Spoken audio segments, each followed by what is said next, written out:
Gravando esse vídeo só para apresentar o edital do experimento que nós vamos desenvolver nesse semestre de um pórtico biapoiado para o cálculo de deslocamento. Então, explicando um pouquinho sobre esse edital, primeiro, esse desafio consiste na construção em grupo de um pórtico que tenha um apoio de primeiro gênero e também um apoio de segundo gênero, onde será aplicada uma carga distribuída na vertical para baixo e também uma força pontual na horizontal para a direita, com o objetivo de determinar os deslocamentos reais do nó extremo de apoio do primeiro gênero. Os grupos vão ser formados por integrantes do 7º e do 8º período, ou seja, alunos que estão trabalhando com as disciplinas de Teoria das Estruturas 1 ou Teoria das Estruturas 2. O objetivo é justamente aplicar conhecimentos básicos de estática, resistência dos materiais e, é claro, Teoria das Estruturas 1 e Teoria das Estruturas 2. Projetar sistemas estruturais simples, colocar em prática o que é estudado em sala de aula e estimular, é claro, a criatividade e a aceitação de novos desafios. Qual vai ser a premiação, a nossa pontuação? Dentro daquela pontuação livre que a gente tem em toda a VA, excluindo a prova, que vale 50, a ARP, que vale 10, e as pós-aulas, que normalmente valem entre 8 e 12, dependendo da quantidade de semanas que tem dentro de cada VA. Aquela outra pontuação restante, que é livre, dessas pontuações, 20 pontos vai ser referente a esse experimento. Então, só de estar participando e apresentar um experimento dentro das características do edital, já vai ter a nossa pontuação de 20 pontos. Além dessa pontuação de participação e de apresentação de um pórtico, o primeiro colocado vai ganhar 10 pontos extra e o segundo colocado vai ganhar 5 pontos extra. O que diferencia, o que classifica como o primeiro e segundo colocado? É justamente o percentual de erro no comparativo entre a parte prática e a parte teórica. Vamos dar um exemplo. Se ao determinar o cálculo teórico, vocês chegaram à conclusão que o deslocamento que deveria acontecer em um determinado ponto do pórtico seria de 10 centímetros, e na prática esse deslocamento foi de 10,1, quer dizer que você tem um erro de 0,1 centímetro em um total de 10. Então, 0,1 dividido por 10, você teria ali 1% de erro.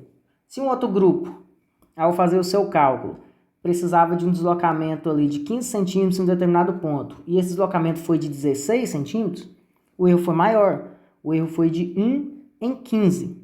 Então, é claro, teve mais de 1% de erro, logo, esse experimento tem um menor resultado, tem um resultado menos expressivo do que o primeiro exemplo citado.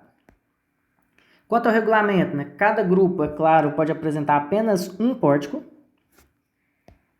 A data da participação dos grupos é na semana do congresso, então isso vai ser passado depois com uma data mais precisa. Em relação às normas para a construção do pórtico, ou seja, todos os pórticos têm que cumprir essa norma, essas medidas, essas cargas, porque senão ele não vai ser compatível e não vai ser aceito para o experimento. Então, em relação ao pórtico, aqui primeiro vou mostrar o desenho para ficar mais claro. Temos um pórtico com um apoio de segundo gênero. Deixa eu só editar aqui para ficar mais fácil. Aqui, ó. Esse apoio que eu estou circulando agora, é um apoio de segundo gênero, enquanto que esse ponto D, nós temos um apoio de primeiro gênero. Nessa imagem fica mais claro de identificar isso, que é exatamente os pórticos que a gente costuma trabalhar em sala de aula. E vamos ter um carregamento distribuído para baixo, que contempla toda a dimensão da viga, de B até C, e uma força pontual horizontal na metade do pilar, do primeiro pilar, que é o pilar AB. Certo? Então, esse aí é o experimento. Exemplos de como trabalhar isso na prática, que eu coloquei um exemplo lá. Um apoio de segundo gênero poderia ser uma dobradiça, poderia ser uma rodana, poderia ser um rolamento. Então, são alguns exemplos de apoio de segundo gênero que contemplaria o nosso edital. Já esse apoio de primeiro gênero poderia ser um carrinho, umas rodinhas. Pode ser esse exemplo aqui, que é um trilho de gaveta, que é fixado no suporte aqui, ó. Porém, essa parte do trilho, né, ela está livre ao movimento, obviamente, é um trilho. Então, ao apoiar esse pilar sobre esse trilho móvel, ele pode se deslocar na horizontal sem nenhuma complicação à medida que é aplicada as cargas definidas no edital. Com relação aos limites de cargas, temos o seguinte, ó. A carga Q, a carga distribuída utilizada pelos grupos, não pode ser inferior a 60 newtons por metro e nem superior a 200 newtons por metro. Enquanto que a força F, ela tem que estar também entre 30 e 60 newtons. Vou dar um exemplo bem prático desse resultado. Primeiro, você tem que definir a gravidade que você tem na sua região. Como o experimento vai ser feito em Goianésia, a gravidade de Goianésia é 9,782. Depois eu vou só confirmar essa terceira casa decimal aí. Eu não lembro ao certo, mas 9,782 metros por segundo quadrado. Então temos aqui a nossa gravidade. Como eu desenvolveria este trabalho, né? Primeiro, você tem que definir o que você vai considerar como carga distribuída. Vamos supor que a carga distribuída seja ali um saco de areia. Então eu vou definir aqui um saco de areia, né? Esse saco de areia eu vou pesá-lo para descobrir qual que é a carga resultante. Vamos falar que a gente tem aqui 60 centímetros. 60 centímetros. Então eu tenho aqui 60 centímetros de saco de areia. Ok? E ao pesar esses 60 centímetros de saco de areia em uma balança, esse resultado vai ser de 6,5 quilos. Então pesou isso aí. Claro que você tem que trabalhar no mínimo 3 casas decimais, então é muito difícil você ter um número inteiro ou um número como esse exemplo meu. Normalmente vai ser lá 6,521, por exemplo. Então você trabalha com todas as casas, quanto mais precisão, melhor. E a gente vai pesar esse material seu novamente no dia da competição. Então, supondo que eu tenho esse peso, né, que é a carga resultante, essa massa de 6,5 quilos. Vamos converter essa massa em peso, né? Aqui nós temos, por enquanto, só a massa. Peso é massa vezes gravidade. Então, o peso que a gente tem ali na areia seria o 6,5 vezes o 9,782. Isso daria quanto? Vamos calcular aqui. Então, eu pegaria 6,5 vezes 9,782. Eu teria aqui 63,583 newton. Já que a gente está multiplicando quilogramas por gravidade, né? Então, eu tenho 63,583 newton. Essa aí é a resultante do carregamento distribuído. Como é que funciona, né? A resultante, ela é sempre a multiplicação do carregamento aqui Q pelo comprimento da peça, né? Não é à toa que quando a gente multiplica 1 newton por metro vezes um comprimento em metro, ao cortar as unidades de medida, eu tenho, é claro, a resultante em newton. Então, se eu sei até agora a resultante no valor de 63,583, ela é igual ao que eu quero descobrir, que multiplica o comprimento, que no caso é 60 centímetros, então 0,60 metros. Quando eu passar esse 0,60 dividindo, eu vou encontrar um valor aqui de 971,971,6667 newton por metro. E aí, ao comparar esse valor com os limites mínimo e máximo do edital, mínimo 60, máximo 200, eu confirmo que esses 6,5 kg de massa de areia satisfazem o edital. Então, eu posso continuar os cálculos e, é claro, adotando um valor de carregamento distribuído de 105,97166. Tá clara a forma de se fazer isso? Você tendo a massa, você encontra o peso multiplicando pela gravidade. Ao igualar esse peso, que é minha resultante, a Q vezes L, quando eu passar o comprimento dividindo, eu vou ter exatamente o carregamento distribuído. Estando entre 60 e 200, você pode continuar os seus cálculos. Senão, terá que ser feito uma mudança, né? Uma nova pesagem para que eu tenha ou mais ou menos massa de areia ou qualquer outro material que vocês escolham como sendo meu carregamento distribuído. E a força pontual é exatamente a mesma coisa, a diferença é que já é resultante, né? Então, é claro que minha força é simplesmente a massa vezes a gravidade. Então, se eu tenho aqui 4 kg vezes 9,782, eu vou ter ali um pouco menos de 40 newtons, estaria dentro do limite aceito de 30 a 60. Eu aceito caso alguém trabalhe com anilha de 3 kg, que vai dar 29, 28, alguma coisinha, aceito ainda, um pouco a menos de 30, de 28 a 60. Porque talvez a pessoa trabalhe aí com uma anilha de 3 quilos, né? Não teria problema, diferença muito pouca para não aceitar. O que vai ser calculado, né? O que vai ser comparado no nosso dia? Vamos analisar o nó D e o nó E, ou seja, vamos verificar o deslocamento horizontal do ponto D e o deslocamento vertical do ponto E. Então, ao ter a deformação aqui, ó, mais ou menos isso que vai acontecer, ó. Então, o ponto D vai apresentar um deslocamento horizontal aqui bem expressivo, que é o que a gente vai comparar como deslocamento principal. E o ponto E, que é a metade da viga aqui, ó, vai ter também um deslocamento vertical. Então, vou medir com a trena laser a altura original e depois a altura final na parte central da viga. E com isso, a gente consegue obter a diferença entre a altura inicial e a altura final, né?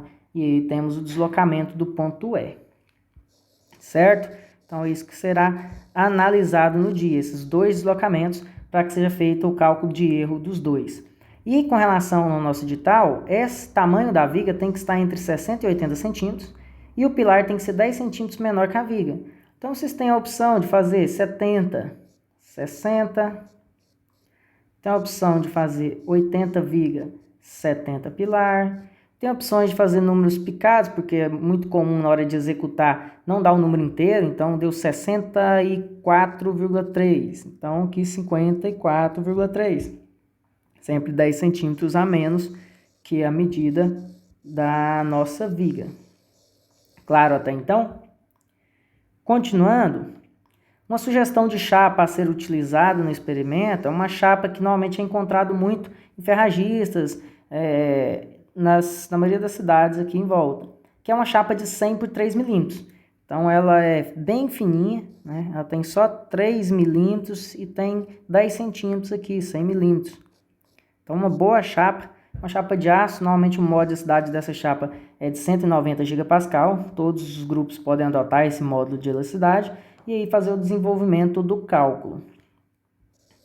Posso usar outra chapa? Pode, que é uma sugestão. Mas quanto mais espessa for essa chapa aqui, ó, se usar 4, 5, 6, 7 milímetros, menor é o deslocamento. E tem que lembrar que o objetivo é determinar o deslocamento. Se eu uso uma chapa muito espessa, automaticamente pode ser que não aconteça nenhum deslocamento ali, você não consiga nem perceber. Ou que esse deslocamento seja tão pequeno que seja ruim até de mensurar. Alguns pontos importantes aqui, aqui, ó, eu coloquei em anexo um exemplo mais prático do experimento, para ficar um pouco mais claro, ó lá. O uso de uma dobradiça como sendo o nosso apoio de segundo gênero. Ó, até uma maneira de se montar isso, ó, colocando aqui um desnível para que não tenha nenhum risco dessa parte aqui do dobradiça ou esse pedaço do pilar encostar no suporte e gerar um atrito. Então, tudo isso tem que ser levado em consideração. Aqui, uma dica que eu passei para o pessoal é o seguinte: se você quiser economizar, fazer esse suporte só desse pedacinho aqui, ó, só esse pedacinho, e depois fazer um suporte só desse pedaço aqui, e os dois serem isolados, não tem problema, zero problema. Porque esse pilar vai apoiar aqui em cima, não tem nenhum problema. A melhor vantagem é que esse espaço aqui, ó, em azul, estando sem executar, estando livre essa parte, né, você poderia às vezes, ter mais espaço para esse apoio descer. Que aí, se a gente parar para pensar, vocês não sabem ainda qual que é o deslocamento que vai ser apresentado no experimento. Deixa eu tentar explicar isso através de desenho. Ó, vou fazer em planta aqui, ó, em corte. Se eu tenho 2 suportes isolados, aí nesse aqui eu tenho a dobradiça. E aqui eu tenho o trio de gaveta, né, a dobradiça e o trio de gaveta. Ao aplicar o carregamento e essa força aqui nesse sentido, o que vai acontecer? Vai haver uma deformação do material. Ao haver essa deformação, a tendência, né, é aquele peso inicial que estava aqui, eu usei um determinado material, ele acabar descendo muito pelo deslocamento. Porque aqui, ó, esse deslocamento aqui, ele vai ser esse deslocamento que vai acontecer do material. Então, se eu tiver um fundo aqui, ó, pode vir a montar um experimento no final esse peso encostar. E aí isso vai inviabilizar a leitura do meu deslocamento. Então, seria ideal essa forma. Aí você poderia perguntar, mas e essa fixação aqui não está no suporte? Você pode fazer essa fixação inclinada. Você poderia fazer ela aqui, ó. Colocar uma rodânia, por exemplo, inclinado, não tem problema nenhum. Né? A questão é que eu preciso só de espaço para trabalho. Essa distância daqui até aqui, ó, é a distância x, ela não tem uma distância exata, ela não precisa estar no meio da viga. Não, nada a ver. Olha lá, se esse suporte está mais para cá ou mais para frente, não tem nenhum problema. A única questão que eu tenho que obedecer é que essa altura esteja compatível com a altura da metade da distância. Porque senão minha força vai ficar inclinada. E a minha força é uma força horizontal. Então ela tem que permanecer horizontal, ou seja, tem que estar no mesmo nível da metade do pilar. Certo? Então, voltando aqui, ó, se eu tenho meu pilar fazendo isso e a viga aqui, e aqui é o apoio de segundo gênero, se eu quero uma força horizontal aqui na metade, então essa linha tem que estar exatamente horizontal. Então, a rodânia que eu vou colocar aqui, eu tenho que colocar de tal forma que essa linha fique exatamente na horizontal. E aqui eu aplique a carga, aplico o peso, coloco o material que eu quiser que simule 3, 4, 5 quilos aqui. E que à medida que o meu pórtico deformar, essa mesma movimentação que tem para cá, vai ser a mesma movimentação que tem para cá. Ó. Então vamos supor que deslocou 8 centímetros. Aqui vai deslocar 8 centímetros para baixo. Então tem que ter espaço suficiente para contemplar a medida do peso que eu não sei quanto que é, mais esses, por exemplo, 8 centímetros de deslocamento, mais essa folguinha aqui, que pode ser pequena, desde que não encoste na rodana, para que você tenha ali o seu amparo. E aí muitas vezes você vai fazer um pilar aqui só de 50, 60 de altura, então vai ser só 30, 30. Você tem só 30 centímetros para trabalhar e pode ser que esse espaço seja pequeno, caso você opte por um peso aqui, ó, muito grande.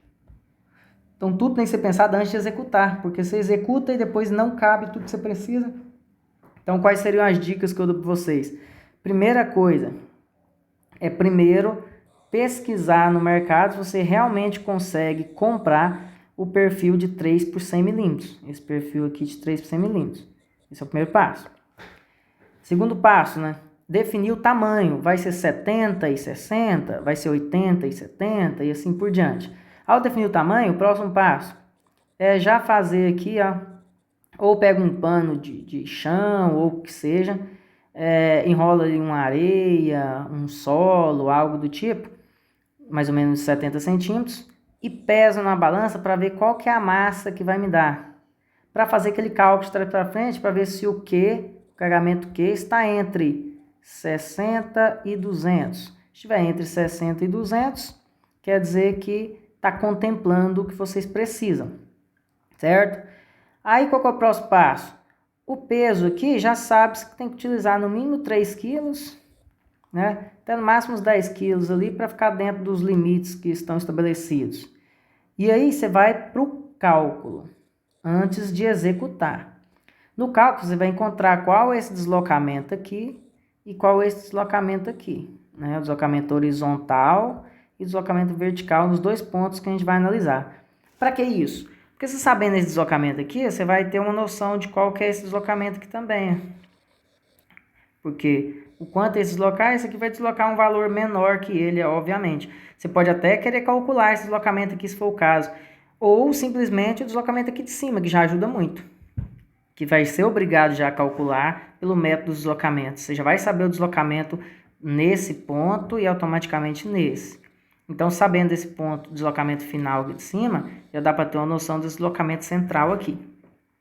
Para ver se tem espaço suficiente para o peso que você escolheu. Se tudo está ok, tem espaço para tudo, executa.